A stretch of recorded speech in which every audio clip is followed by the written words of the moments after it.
Today, I just wanted to talk to you about controlled and free practice and a few things that makes controlled practice, a free practice, and when it's appropriate to have these stages.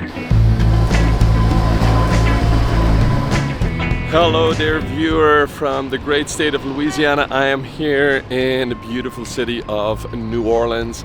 I've been down here for a little vacation for Mardi Gras.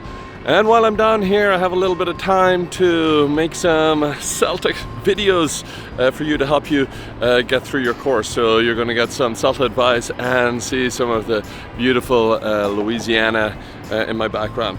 Today, I just wanted to talk to you about controlled and free practice and a few things that makes controlled practice, a free practice, and when it's appropriate to have these stages. So jumping right into it, the first thing to say is sometimes on courses, I've seen people doing reading lessons or listening lessons and talk about doing the controlled practice.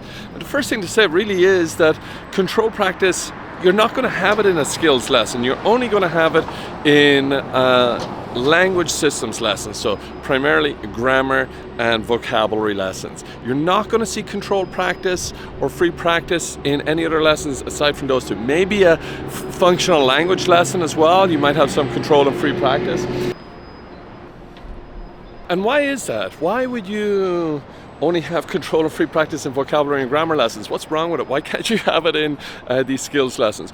Well, the reason is, the answer is in the name, really, practice. You have to practice language. You don't necessarily practice skills. You acquire or develop skills, improve skills, but you don't practice skills. You practice target language. And target language is target language grammar, target language vocabulary.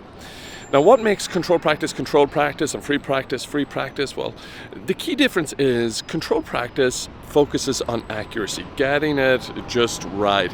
In a controlled practice activity, there is an objectively right or wrong answer.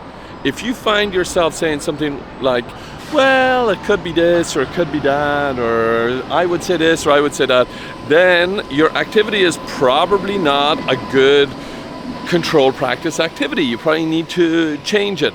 Now, I don't want to be hard and fast and say there's never any situation where you can't say one or the other, but 9 times out of 10, controlled practice is going to have an objective answer. Whereas, on the other hand, a free practice activity does have kind of rightness or a wrongness about it, but what it is an opportunity for the student to develop fluency with the target language. And in that case, there's no necessarily the right answer or the wrong answer. You've given them the grammar. I always used to say in grammar example, let's say the present perfect, and let's say the free practice activity asks the students to talk about their experience abroad or something like that. Well, in that case, the answer is going to be different for everybody, and that's really what makes it a free practice. They have the opportunity to use the target language in context, but it's not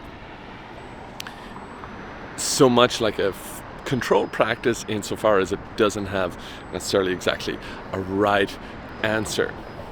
Okay, that's it for this video. Please like, share, all of that usual stuff. It really helps. If you found some value in this video and you think that others might value it, sharing it with your colleagues or friends or course mates. Hopefully spread this guidance that I'm offering for you all. All that's left for me to say is thanks so much for watching. I'll see you in the next one, and bye for now.